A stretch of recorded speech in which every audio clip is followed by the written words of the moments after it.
Estamos de volta, recebendo hoje Márcio Vicente, ufólogo, veio falar um pouco de ufologia. Nós tratamos desse assunto no primeiro bloco e vamos comentar também um pouco de política. Afinal de contas, o Márcio Vicente foi secretário de comunicação, secretário de cultura no governo passado, foi um dos marqueteiros aí de vários políticos em Sete Lagoas, como Ronaldo Canabrava, como, deixa eu me lembrar aqui, como Márcio Reinaldo, né, como também Maroca. Não? De longe, né? De longe, né? Ele participou aí das campanhas políticas, sempre esteve participando aí também das configurações políticas aí que se criaram em Sete Lagoas, como um grande conselheiro dos políticos, e nós vamos aproveitar o conhecimento dele para falar um pouco disso.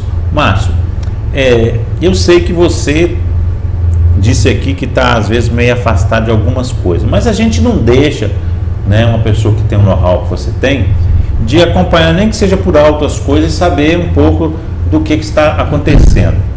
Primeiro eu queria te falar o seguinte: na sua visão, como que está o eleitor? Como que está o brasileiro? Desencantado, desesperançado, né? Muitas vezes até alheio, porque realmente a política do Brasil está realmente causando assim, um certo constrangimento até para as pessoas que comentaram. Acho que para os próprios políticos, eles não estão se sentindo à vontade de falar em política, de falar em campanha e de se apresentar em público, né? Então a gente imagina que, pelo menos o que acontece por aqui, eles estão mais interessados em tentar conseguir uma verbinha aqui, fazer uma coisinha ali direitinho, uma ambulância, uma viatura, né, uma verba para a educação, do que até em conversar política. Quer dizer, a praxis política, o exercício político, e eles estão até com medo, porque realmente é um campo minado, né? Um campo muito deteriorado. Então isso está contagiando, acho que o próprio político. O eleitor está desencantado, porque aqueles ídolos nossos, nós acabamos de descobrir que são ídolos de barro, eles estão sendo destruídos. Ou se nós imaginarmos que fossem pessoas que pudessem trazer um novo rumo para o país, trazer uma grande contribuição, são os corruptos. Aquele que não é corrupto declarado, ele tem a ideia de que ele poderá amanhã ser desmascarado. Quer dizer, existe um desencantamento nacional, não é? A própria política nacional, você vê os candidatos que estão se colocando, você chega à conclusão, fala, puxa vida, que opção nós temos, não é? Então, que opção nós temos? Agora, quando chega a nível do município, e o caso de Sete Lagoas, onde você vê que é um eleitorado assim, que pulveriza seu voto, não existe muito engajamento do povo numa campanha, nós não temos uma liderança, vamos dizer assim, que nos entusiasme, que nos cause orgulho, satisfação. Então isso passa a ser realmente um clima muito perigoso, até por que vai acontecer nas nossas eleições. Nós acabamos, como sempre, não elegendo quem deveríamos eleger dentro da nossa concepção ideológica, nossa concepção de seriedade, e também não podemos esquecer isso, que o próprio interesse do município. Porque eu acho que a gente tem que votar, claro, dentro de uma ideologia, mas temos também que ver o interesse da comunidade que nós vivemos. E Sete Lagoas tem sido prejudicada, muito prejudicada com isso, não é? Nós precisamos de eleger, por exemplo, a nível estadual e a nível federal, pessoas realmente que tenham interesse com a nossa comunidade, porque sem essa ajuda é difícil para um prefeito sozinho, evidentemente, com os recursos que ele tem, com a sua capacidade administrativa, resolver todos os nossos problemas. Então, eu acho que também, se há um desencanto, se há desinteresse, vai estar no momento também de nós termos a convicção de que nós somos responsáveis por esse estágio das coisas, porque nós é que elegemos o político. Nós estamos tão culpados quanto aquele que realmente foge dos trilhos, não é? Fazendo alguma coisa errada, porque nós elegemos mal. Mas então também, por outro lado, é um momento de nós refletirmos bem e exercermos o poder dessa arma que nós temos, que é o voto. Então eu espero que esse estado que eu estou vendo, que se reverta e se transforme em algo positivo.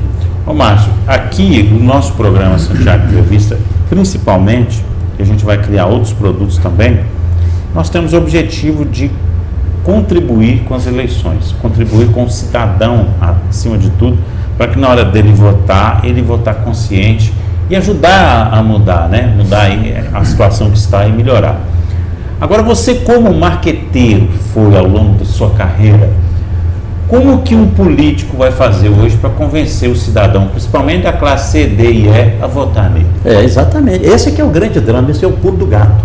Quem descobrir isso vai eleger seu candidato. Porque geralmente a gente sabe, no meu caso, o caso de um ou de outro, certo? Mas a propaganda eleitoral, ela não deixa de ter um componente também de enganação. Você não mostra o político geralmente do jeito que ele é. Você tem que criar o político de acordo com o que o eleitor quer. Né? Você tem que ter um produto de acordo com o mercado, de acordo com o consumidor. Não é? Do jeito que você molda um produto, um feijão, um arroz, uma massa, não é? Para atingir o mercado, tem que ser de acordo com o cliente que vai adquirir. Então, a política é mais ou menos assim. Agora, hoje, vai ser muito difícil você montar um discurso de um político, porque realmente o eleitorado vai desconfiar dele. Porque nós já vimos tanta promessa não cumprida. Aliás, o que há mais hoje é exatamente isso. Não é? São promessas não cumpridas. Por outro lado, se você apresentar um político muito bonzinho, não vou prometer nada, não vou fazer nada, também esse cidadão pode deixar transparecer de que ele é um incompetente, né? Que ele está fazendo isso por malandragem, falar que não vai comprometer nada, que é a questão da dignidade dele. Ele pode se realmente estar usando um artifício para enganar o eleitor, ou pode realmente ser um incompetente. Né? O cara é muito humilde, não serve. Você já imaginou um general que chega e fala, não, nós vamos ganhar a guerra, mas nós vamos fazer o seguinte, nós vamos economizar umas granadas aqui, nós vamos dar poucos tiros de fuzil, nós vamos avançar devagar. Esse cara não é confiável. Então, realmente, o marqueteiro este ano vai ter muito trabalho, né? Exatamente para, dentro desse quadro geral, mostrar qual é o melhor candidato. Aquele que descobrir esse caminho vai eleger, Silvio. Eu vou dar uma dica aqui. Hoje, um dos componentes um dos candidatos a governo de Minas Gerais, governador, me ligou. E eu conversando com ele, ele acabou revelando algumas coisas da pesquisa que eles fizeram. O eleitor hoje, ele quer votar em basicamente duas coisas. Um nome que seja honesto, pareça honestidade. E o outro, um nome que nunca foi político. E aí, como é que faz? Pois é, exatamente. É a descrença, mas é isso, Santiago, é a descrença na classe política. Porque você nota, de um modo geral, seja político de qualquer nível, né? Mas vamos falar ali de estadual, preocupa com ele. A situação tem que dizer, ele não ser pego, por exemplo, aí num inquérito, aí para amanhã ter seu mandato cassado, né? Ele tenta montar os seus esquemas para sair bem disso, enganar o povo, e também fazer a sua cama. Está procurando o seu benefício. Porque se você for analisar também o que os políticos fazem para o seu município, examine. É pouca coisa, rapaz, é capingado. Você está falando de um amigo seu, te ligou, eu tenho um amigo também, deputado, falou o seguinte, eu vou levar um dia desse um benefício para a sua terra. Perfeitamente. Eu vou levar 250 mil para doar para tal instituição assim. Pô, 250 mil? Quer dizer, então isso realmente, para um deputado estadual, mesmo estadual ou federal, isso é uma ninharia. Dentro de um estado geral de carência que a gente tem. Quer dizer, esse também tem muito pouco coisa para dar. Né? Você pega um deputado estadual, o que ele tem para oferecer para o município? Uma ambulância, uma viatura policial, uma verbinha daqui, 50 mil para cá, 5 mil para ali e tal. O que mais só? O estado está quebrado. A área federal, pela mesma forma, tem dinheiro, de acordo com o interesse do governo, para você votar no Congresso, ou algum projeto de lei, ou tomar alguma posição de interesse do governante. Quer dizer, então esse toma lá da cá desestimula, desencanta o eleitor. Né? Agora, Sete Lagoas é mais grave, por exemplo, no caso, você talvez vá até abordar isso aqui. Nós há quanto tempo, né, pelo menos nos últimos 4 anos, não temos deputado federal. Uhum. E agora não é apenas para o raciocínio. Vejam os telespectadores, a falta que nos está fazendo o Marrenol. Sete Lagoas, olha o que Sete Lagoas recebia da área federal até 4 anos atrás, e depois o Marrenol fez prefeito de Sete Lagoas. Que ele conseguiu alguma coisa? Sim. Ele conseguiu a verba para a estação de tratamento de água, conseguiu a verba para tratamento de estação de tratamento de esgoto, que estava perdendo dinheiro, você sabe disso. Eu sei. E de uma maneira assim, muito nobre, e que realmente até eu fiquei assim, como eu diria, sensibilizado. Eu tive notícia disso, você pode confirmar se é verdadeiro, que o próprio prefeito de Maceió ligou para o Márcio, me ajuda a segurar essa verba, porque nós estamos perdendo. E ele foi ao ministro. Aí eu tenho uma testemunha de uma pessoa digna, fidedigna, que acompanhou o Márcio nesse contato, onde o ministro falou para o senhor Márcio, mas você está segurando uma verba para a prefeitura. O prefeito foi seu adversário, te derrotou. Ele falou, não, eu estou aqui como Sete Lagoano. A eleição já acabou. Então, quer dizer, assegurou 60 milhões de reais a fundo perdido para a estação de tratamento de esgoto. Agora, Quem mais na área federal o Sete Lagoas conseguiu? Nós sabemos que um deputado federal tem do tal orçamento impositivo, né, 15 milhões de reais por ano, para poder aplicar como emenda, né? Emenda dentro da sua base eleitoral. O que você ganhou? Só para você ver aí, naquela época que o Leone era prefeito, que ficou por 2 anos, né? Era a dobradinha Leone e Márcio Reinaldo, o tanto de vela que se colocou em Sete Lagoas. O Márcio Reinaldo... Você lembra? Eu lembro. Virou um canteiro de obras. Simples, é só pegar, por exemplo, pega o material de campanha do Ronaldo, do Márcio Reinaldo, desse passado, que esse é um dos modos de campanha, quer dizer, nós temos uma campanha do Márcio Reinaldo, é claro que tem seus defeitos, né, tem os seus jeitos, seu problema, seu jeito de administrar, né? Eu sempre falava uma coisa, e eu não gostava não, mas eu não estou nem aí, eu era assessor dele, mas não era puxar saco dele. Aliás, foi um colega de ginásio, aliás, ele me chamava de xará, né? Então eu tratava o Márcio uma hora para o xará, outra hora para o Márcio, outra hora para o Vossa Excelência, né? Era uma situação engraçada. O problema do Márcio é o seguinte, o Márcio sempre foi um político de atacado, ele não foi um político de varejo. Ele é um cidadão para chegar aqui e fazer contato com o prefeito, direcionar verbas e recursos e, evidentemente, em contrapartida, conseguir um apoio e votos. Então ele era uma pessoa que não tinha contato com o povo. Então o Márcio era carente disso. Agora já tem os políticos populares, base popular, conversa, senta no botequim, toma cachaçinha, bebe ali, conversa aqui e tal. Ele não era o estilo dele. Isso, me parece que esse foi um dos problemas que levou à derrota. O povo precisa de carinho. O povo precisa disso. Agora, em compensação, só para concluir, em prestação de serviço à comunidade, veja o boletim que foi feito na campanha dele, o que ele fez para Sete Lagoas em verbas. Ninguém jamais vai fazer igual, não vai nem chegar perto. Ô Márcio, o seu xará acabou politicamente? Depende do que você acha politicamente. Eu acho que ele não vai absolutamente disputar cargo eletivo. Ele não vai disputar voto. Eu acho que ele não vai fazer isso, mas não. Ele hoje quer cuidar da família dele, da vida dele, etc. Agora, não se iluda, não. E ele deve ocupar um cargo na área federal de importância, porque ele continua. Eu tenho uma ideia diferente. Queria saber a sua opinião. Ele continua tendo muito prestígio. Queria saber a sua opinião sobre a minha ideia. Ele não poderia ser uma pessoa que não se candidatasse mais, que não pegasse nenhum cargo e se tornar um embaixador de Sete Lagoas em Brasília, caso a gente não tenha um deputado? Eu acho que já está se transformando nisso. Você sabe por quê? Porque eu sei mesmo que um prefeito da região me disse, na semana passada, que o procurou para conseguir uma verba, então o Ministério se assim, vai conseguir um bom recurso. E ele falou, não, ele foi, acima de tudo, eu sou Sete Lagoas e gosto da região. Agora, ele não vai ser candidato eleitoral, disputar eleição? Não vai ser. Um cara já sai de Sete Lagoas com 45 mil votos, depois vai ter aqui, ele não vai ter 45 mil votos, então, pô, isso vai ficar chateado com isso. Ou então um cara vai falar assim, eu votei nele, não vou votar mais. Ou então fala, agora eu votei nele, não votei para prefeito, estou com vergonha de voltar para deputado. Quer dizer, para ele seria um risco desnecessário. Eu acho. Márcio, me fala aqui, ó. Emílio Vasconcelos, Duílio de Castro, Dr. Edilson, Carol Canabrava e Caramelo. São nossos pré-candidatos a deputado federal. Nós elegeremos algum deles? Nenhum. Não tem a menor possibilidade. No meu ponto de vista, tem possibilidade. O menor aí vai precisar de 70 mil votos.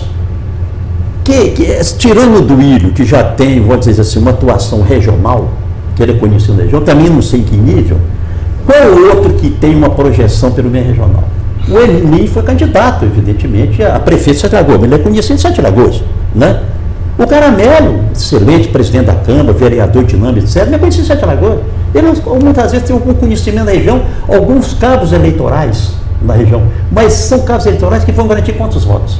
Então, meu filho, eu acho que Sete Lagoas, doutor Rubens Pel, excelente pessoa, grande amigo, competentíssimo, mas nem partido ainda tem, né? Quer dizer, então ele está entrando na política idealisticamente, mas não tem aquele viso político, aquela gana política. Ele é um ideólogo, um intelectual, um grande jurista, etc. Mas então o Sete Lagoas vai ficar novamente a pé. Conclusão, nós vamos ter que pegar gancho num deputado de fora, que vai tratar Sete Lagoas subalternamente. Então não tem possibilidade. Agora nós não temos. Mas então esses 5 aí, me fala um por um. O que você acha que cada um deles deveria de fazer? O quê? Não, Duílio, você falou dele que ele tem uma pequena chance. Que deveria fazer? Não vou dizer que ele deveria fazer.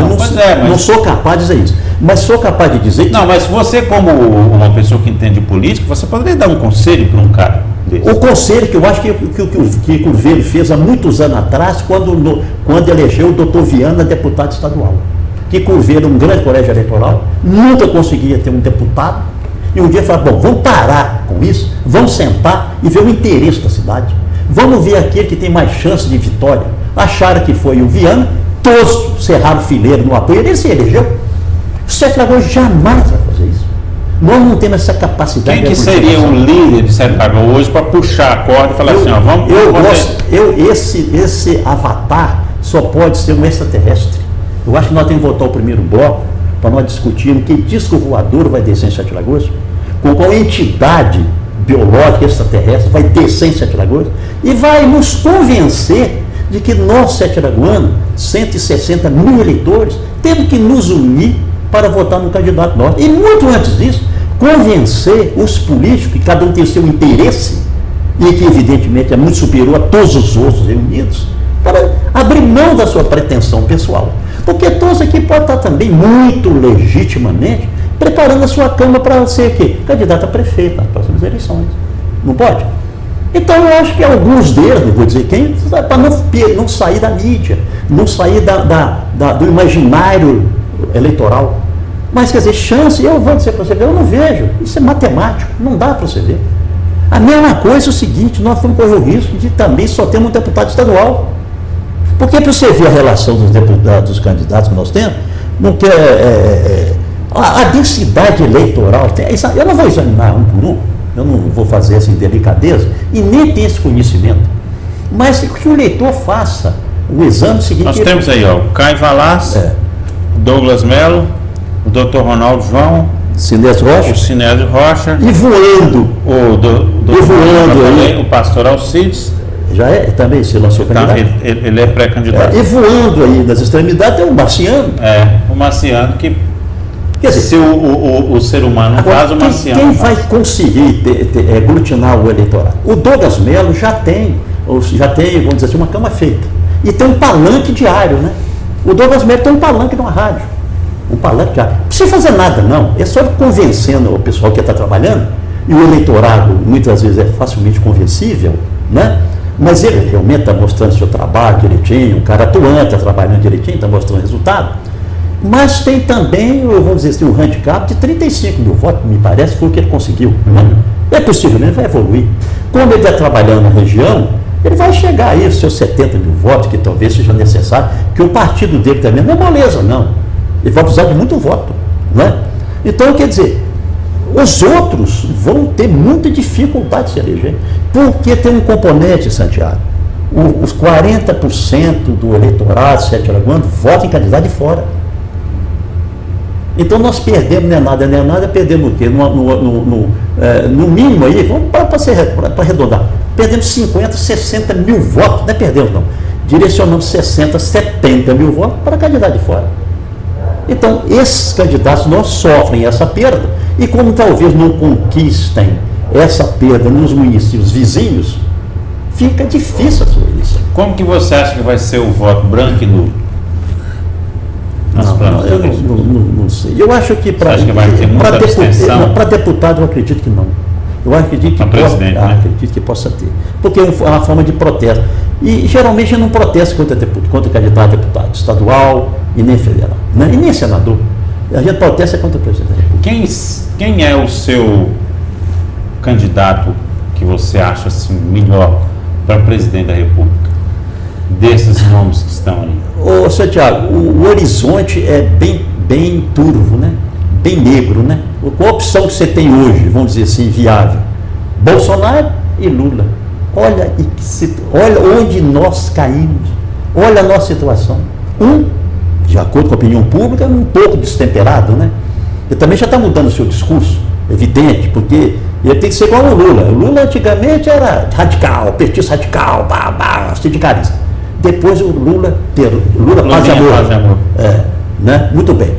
Tem que mudar, porque se mudar não ganha eleição, quer dizer, você tem que amoldar o candidato de acordo com o interesse do eleitorado. Muito bem. Mas Olha a situação. Um cara que na iminência ser preso, possivelmente nem será candidato. Se ele for preso, vai ser mártir, né? Se ele puder ser candidato, ele vai ser eleito, porque o povo ele tem aquele carisma, ele tem o seu carisma. Pode ser que não ganhe Rio, São Paulo ele deve perder, até curiosamente. Minas, a Dilma ganhou. O PT não ganha em Minas. Pois é, quem ganha em Minas? O Lula. Ganha em Minas. Ganha. Pois é. E no Nordeste o povo acha que o Bolsa Família é dele, que é aquele que é o salvador da paz. Pois é. Então é o seguinte, se ele convidar santinhos, né, para ministro, vai ser muito bom. O problema é as escolhas que ele fez, por exemplo, e que essas escolhas levaram o país à situação que nós temos. Ele transferiria voto para outro candidato ou não? Ah, claro, ele tem o seu poder, bastante. Ô, Santiago, o PT é um partido ideológico, o PT vota em petista. Não tem disso, não. Ele não está importando se o Lula está acusado, se o Lula fez isso, se provou, se não aprovou. O PT tem uma capacidade ideológica, é o único partido que tem um discurso permanente, capacidade permanente de mobilização. Os outros aparecem agora na época da eleição. Eles são um partido ideológico, está sempre defendendo. É golpe. E nós engolimos isso. É golpe. O negócio que eu digo foi golpe. Quer dizer, não houve nada mais. Golpe das elites. Né? Ou então, como aconteceu com o amigo do Lula lá na Venezuela, é o americano. Quer dizer, então eles têm um discurso que convence muita gente. Os outros candidatos não têm. E o Bolsonaro é aquele cara radical que acha que na base do pontapé, da firmeza, para não dizer da violência, vai conduzir o país no bom caminho. Esquecendo ele que nós temos instituições que têm que funcionar. Estão funcionando? Não. Não estão. Aliás, nós estamos, lamentavelmente, nós estamos vendo, por exemplo, aí, o Supremo Tribunal Federal, que aquilo que nós temos certeza que nunca foi, né? Nunca foi, como eu que diria, um seminário não,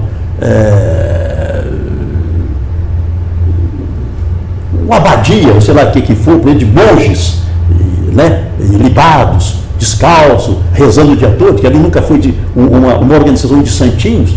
Mas, rapaz, a gente está notando, e estão deixando transparecer, que aquilo ali é uma organização que você pode colocar sérias restrições. Você vê os interesses individuais, corporativos. Teatro, né, que eles fazem. Teatro. Você vê, os caras agora votando uma coisa da maior importância. Não, agora vai adiar daqui a 4 dias ou 5 dias, não sei. Gente, isso é brincadeira. Quer dizer, se nós não temos dúvidas sobre o nosso órgão supremo, né, da justiça brasileira, o órgão que cuida da nossa, e é o defensor da nossa Constituição, nesse estágio, como é que você pode acreditar? Ou em quem você vai acreditar? E qual será o desfecho disso? Então há esse desencanto geral de todos nós. Eu vou votar, claro. Agora, espero também que apareçam outros candidatos para a gente ter maior opção. Com certeza. Não é? Com certeza. Porque os que estão colocados aí não me entusiasmam, não. Para encerrar, só com o extraterrestre chegando aí para salvar nosso país, nosso planeta? Pois é, rapaz, tem um conto do Isaac Asimov, o livro dele chama Eu, Robô, onde ele mostra que nos Estados Unidos aconteceu esse negócio realmente. Na época, a Terra já evoluiu por um processo tal que havia 2 governos, o governo do Norte e o governo do Sul, isso no mundo. Isso vai ser inevitável, né, Santiago? Nós vamos ter que ter um governo mundial, porque não é possível que esses interesses, por exemplo, nós temos uma Amazônia fantástica, que não utilizamos, e que povos poderiam utilizar, que existem capitais fantásticos nos Estados Unidos que nós não podemos usar, que existem reservas de minerais estratégicos na Índia que nós não podemos usar. Quer dizer, existe conhecimento tecnológico na Alemanha que não é universal. Quer dizer, então isso tem que ser tudo colocado em função da humanidade. Mas nos Estados Unidos um candidato era um extraterrestre, né? E acabou assumindo o comando do hemisfério norte da Terra, do extraterrestre. Talvez, se ele for benevolente, né? Gostar de uma cachaçinha, né? Cantar um samba brasileiro e talvez dançar forró, seja um grande representante nosso para dirigir o nosso país. E seja principalmente atleticano. Que não está fácil de ser, né? Ultimamente não está fácil de ser. Olha, gente, nós estamos encerrando aqui mais um Santiago Entrevista. É sempre muito bom receber o Márcio Vicente. É um dos campeões de audiência também no nosso programa. E sempre traz grande conteúdo. Se a gente deixar aqui, a gente fica 2, 3 horas aqui batendo papo, né, Márcio? Com certeza. 3 dias, tá bom, provavelmente. Sucesso para você aí nas suas pesquisas e no seu retorno na vida pública. Não, eu continuo no meu tuguro, escondidinho, tomando meu chazinho com torrada e escrevendo minhas memórias, que eu acho que é o que me interessa hoje. Eu tenho mais contribuição a dar, se é que tem algum. Para que isso, Tiago? Eu já estou descendo a montanha, tenho que ficar cuidando, conversando com meus netos, com meus amigos, etc. Você está entendendo? E fazer minhas bobaginhas lá. Só isso. Tá bom demais, que Deus me dê vida e saúde para isso. Isso aí. E pode incomodar algum possível desafeto, que eu acho que eu digo que não tem, mas faz parte. O meu avô falava que para você ter boa saúde, você tem que ter um inimigo. Você está permanentemente atento com todos os setores, quer dizer, com as suas reações em dia, né? E com entusiasmo para poder viver. Isso aí. Muito obrigado a você. Entusiasmo a sua vida, entusiasmo a gente tem de sobra aqui também. Um abraço e até o próximo Santiago Entrevista.